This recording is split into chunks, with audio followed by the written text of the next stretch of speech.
So last week I took the Soap and Clay Kidlets to a theater performance and it was awesome. It was Matilda the musical, Matilda Jr. the musical. It was so much fun. It was great watching all of the girls like just shine in their element doing a musical. It was fun. Had a great time. Anyway, I was at the theater and I was getting concessions for, the performance or whatever.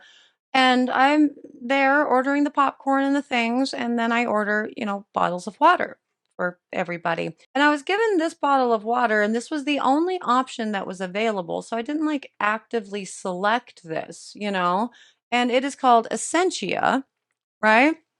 And I didn't pay any attention to it. Whatever. A bottle of water is a bottle of water. And we drank the things, gave it to the Soap and Clay Kidlets, gave it to their friends, whatever. Here's some water. And then when I got home, I realized that over here on this side, it has some interesting information about this overachieving H2O. Now, obviously, it's purified water with the electrolytes, like we're living in idiocracy. But what I found to be most interesting with this was the pH there, a 9.5 pH or higher for water. And me being me and just a human that exists in the world and understands what pH actually means, I didn't think anything of it. I was like, okay, cool. It didn't make me concerned that I had drank this or given this to, children or whatever with a pH of 9.5 or higher. But when I did read this and I noticed that, this is a whole ass thing that was just existing on my shelves, so has gone through some sort of approval process to do so and is being sold as the only option at, a theater wherein children are performing plays, I thought it was a good idea to go ahead and keep this bottle and use this as an example when we are talking about the pH of shampoo and soap as sort of a reference point for why pH doesn't matter nearly as much as soap makers and shampoo makers and all of the people try to make you think it does. Like, what's the pH of soap again? It's 9.5 or higher. So yeah, I will tell you more about this whole pH thing and why we are talking about it in just a minute. But before I do, hello, I am Mrs. Soap and Clay. Let's make stuff.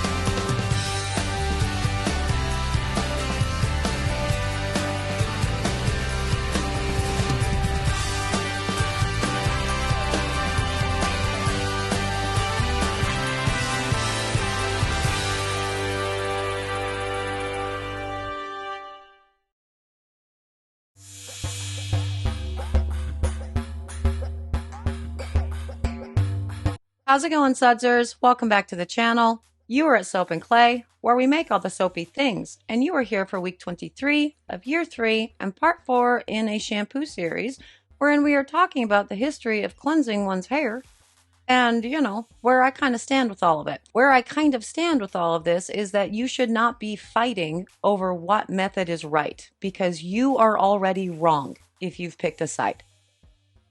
Period. There's more than enough evidence over the course of history to show that using soap as shampoo is fine, actually. And there's evidence to show that the detergent shampoos are also fine, actually. And so if you are trying to say that one is better than the other, or even worse, that one cannot be used, you're already wrong and I'm embarrassed for you. But since we have covered the history and why it kind of can be both, and it mostly does depend on what you need and what you are willing to sacrifice and or gain, because there are pros and cons to both ways of cleansing your hair.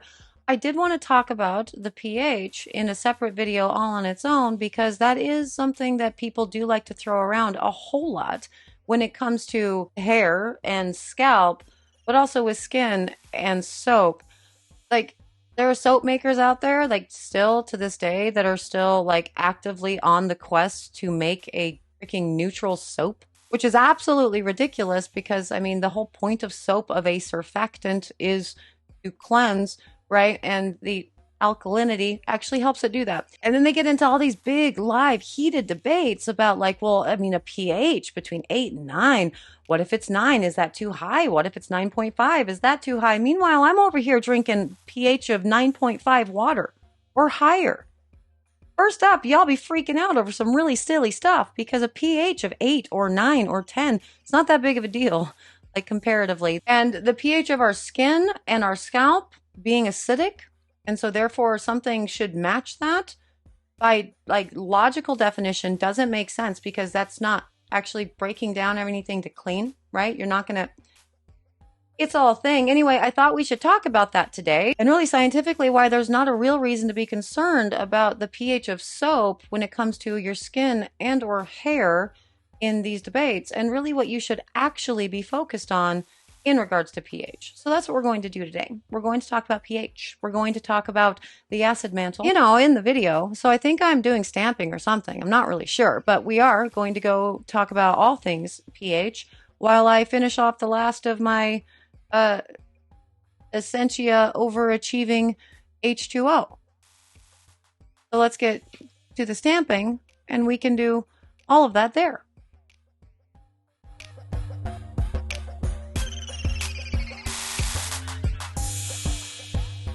Here it is. The reason why I think there has been such a conflict and such a debate over, what is or is not acceptable for hair and skin to that in the soap making world, all about that pH and the acid mantle. And the reason why I think it's become such a confusing subject is because soap makers have intentionally confused it by taking terms, scientific terms, and giving them new definitions that do not exist within science. So you look at the hair, the scalp, the skin. pH of the hair, the scalp, and the skin combined gives you a range of 4 to 6 on the pH scale, right?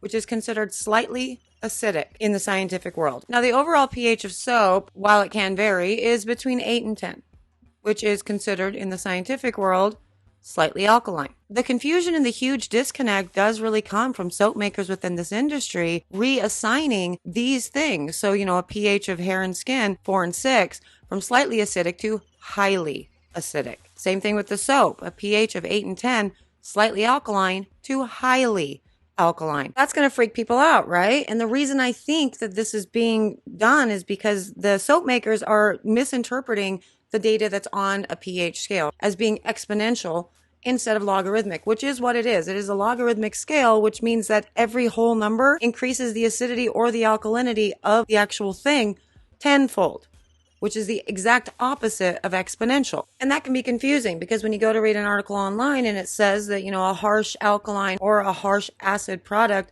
will damage the acid mantle, if you're using the definitions that I think we're misusing at this point, you could walk away from that article believing that the shampoo that you are making or the soap that you are making and using is damaging to the skin. And science just does not see it that way. So what is the definition of a harsh, acid or alkaline in the scientific world? I mean, first up, there is no real definition for harsh. That's not really a term that's used, but pH is considered dangerous 2 and under or 12.5 and over. What does this have to do with the acid mantle? Well, these ranges, 2 and under, 12.5 or over, are where the acid mantle could theoretically actually be destroyed with prolonged exposure, which is another important thing to keep in mind because studies have been done and they do show that the acid mantle will recover even with exposure to these dangerous levels of pH within 48 hours. Prolonged exposure can actually destroy it, but the disruption can be good actually in certain cases depending on what you're wanting to do, i.e. color your hair, so bleach, or get like an acid peel, a chemical peel. So acid, these things are left on your hair and or skin for a short period of time to achieve its end result, i.e. lightening your hair or exfoliating your skin. that's a disruption that is beneficial in some cases, some use cases. But with prolonged exposure, yeah, it can completely damage the acid mantle and make it really weird. Now, what is the acid mantle? The acid mantle is a hydrolipid barrier, which is acidic, that is essentially your skin's first line of defense, right? It keeps all the bacteria and all the, toxic, all the stuff out of your skin cells, right? It's, again, essentially the first line of defense. But in order to wash away said bacteria and toxins and all the bad things, what do we need to use to ensure that those bonds are broken and rinsed away? If you answered surfactant, congratulations, you've been paying attention. This is what the whole entire point of the soap making industry and cleansing and cleaning industries in general is. Whatever. Now, when it comes to healthy skin, the acid mantle's ability to recover when it's exposed to a weak alkaline is very good, very high, and it does so very, very quickly. We're talking in a matter of minutes. So that's just going to cover the soap in general, right? Like, the soap is not going to damage your skin, and we know this. We have accepted this. We have understood that there are actually consequences to using a detergent-based soap over, a handcrafted bar of soap, going back to basics or whatever. So what is the concern when it comes to shampoo? Shouldn't that logically be the same thing? Actually, kind of not. Because the hair, while the overall pH for hair, skin, scalp sits between 4 and 6, the hair is actually getting into that more strong acid. It's under 4. So that does actually play a part in what products you should be using for the hair, depending on what type of hair you have and how frequently you wash it. Because if you're going to do prolonged exposure, could theoretically mean daily washing, right? Every single day you're washing it with the wrong product and you are opening that hair shaft. And yeah, you're going to do things like your color is going to fade faster, or you're not going to be able to get the moisture that you need into your hair. Those are true statements. But it does have more to do with the frequency with which you are using it. Like, you don't bleach your hair every day, to talk about like the strong alkaline solutions, right? I don't get a chemical peel to my face every day, to talk about like the strong acid solutions. It still needs to be used in moderation. And I think that's the overarching point of everything that we've been talking about within, the history of shampoo and whatnot, and why I think that's actually going to be more important than necessarily what product you use. This is still not me saying that, a shampoo soap or a shampoo synthetic detergent is better than the other, because I think they have their place, both of them. I would say neither one of them are inherently wrong.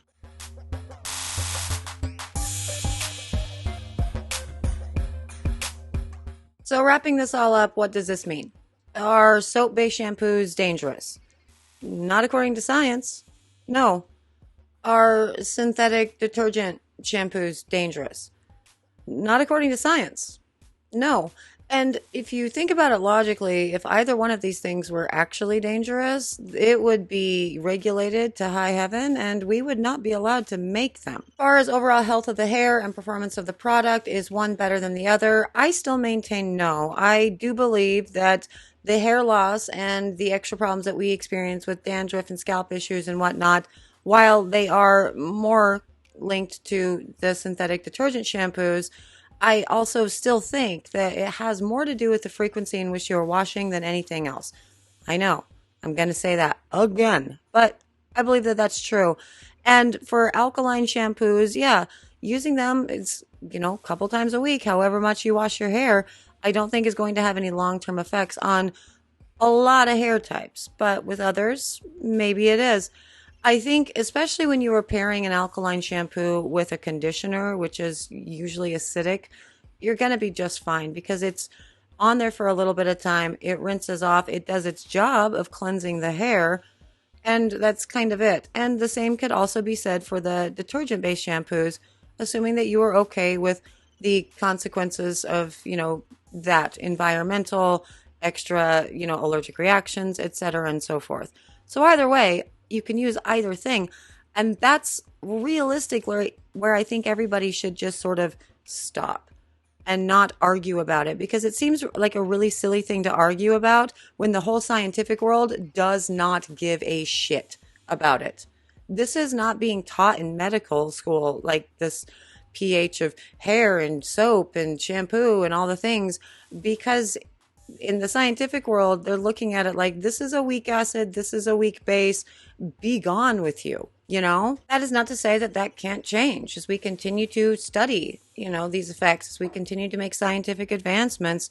Of course, that information can change. And of course, my opinion on the matter could be solidified leaning one way or the other. But as it stands now, both have their place in the world of cleansing your hair, much like, both have their place in the world of cleansing the skin. And if we can accept that an alkaline soap is okay for the skin, and a lot of people believe that it's better for the skin, then we should probably follow that same logic train down this one. You know what I mean? That's assuming that you're willing to accept the consequences of it either way, because that's really all it is. It's weighing the pros, the cons, the cost, and the benefits, and all of the jazz. You ultimately make the decision that's right for you, as, I always encourage everyone to do. Now, for all of the information that I've been talking about within all of these, as always, I'm putting in the links in the description of interesting information. This particular one is going to have a lot of interesting information from scientific journals. And it becomes kind of a complicated thing, right? Because organic chemistry is a thing, and that's not something that I want to be like spending my time on my channel talking about, because I've noticed in life when I start talking about that with, my peers or my friends or whatever, everybody glazes over and they're not having fun anymore. But if you are interested in organic chemistry and how, the pH affects this whole soapy journey in our skin and all of the things, check out the links below. Feel free to read some of these articles. I assume they're all things that you can see, although I do have like subscriptions to a lot of these journals, so maybe not, but I think I'm putting in nothing but links for that. So anyway, that's kind of it. If I failed to cover something or whatever, let me know, and I will definitely do my best to cover it in a future video. And there it is, a conversation about pH and the acid mantle. And yeah, I mean, realistically, when scientists are looking at things like this, I mean, if you think about it logically, if there was actually something that could be dangerous within the pH range of 8 to 10, right? The FDA in the United States would not be allowing us to make this soap. Because who are you? Who are all of these soap makers that you know? They're people that decided to make some soap, and they watched some YouTube videos and they started a business and they are selling soap.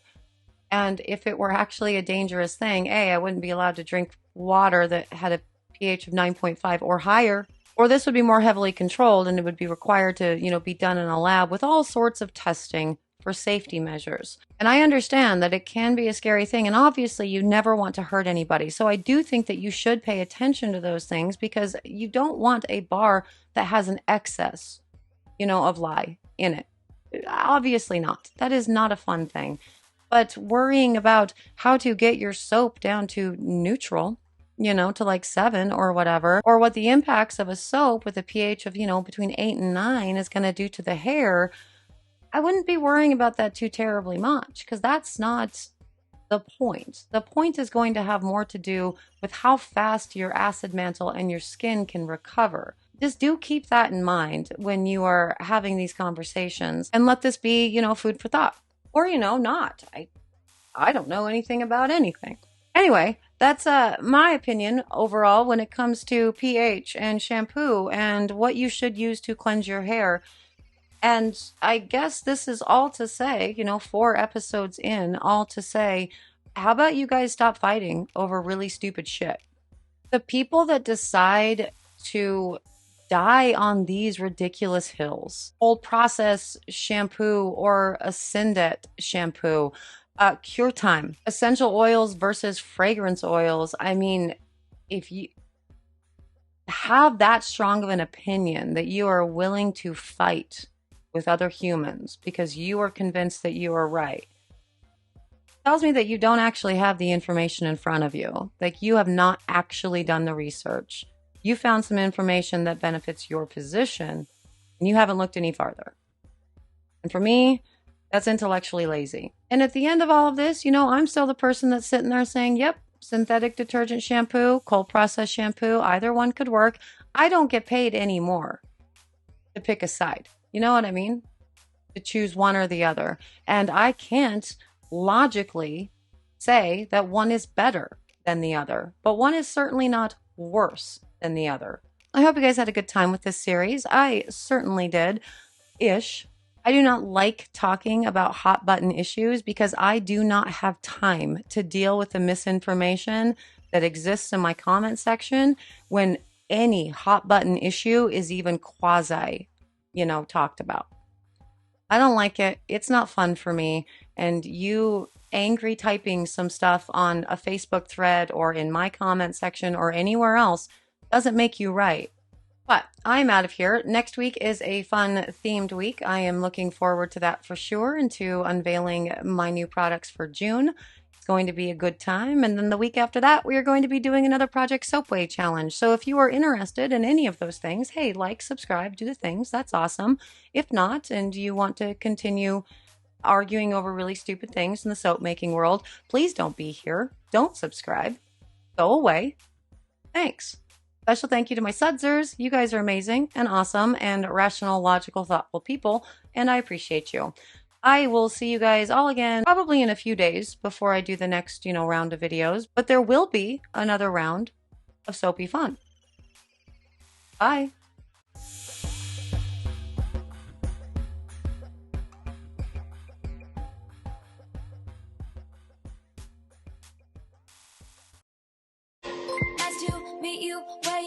Cute. Thanks, Mel Brown. Appreciate it.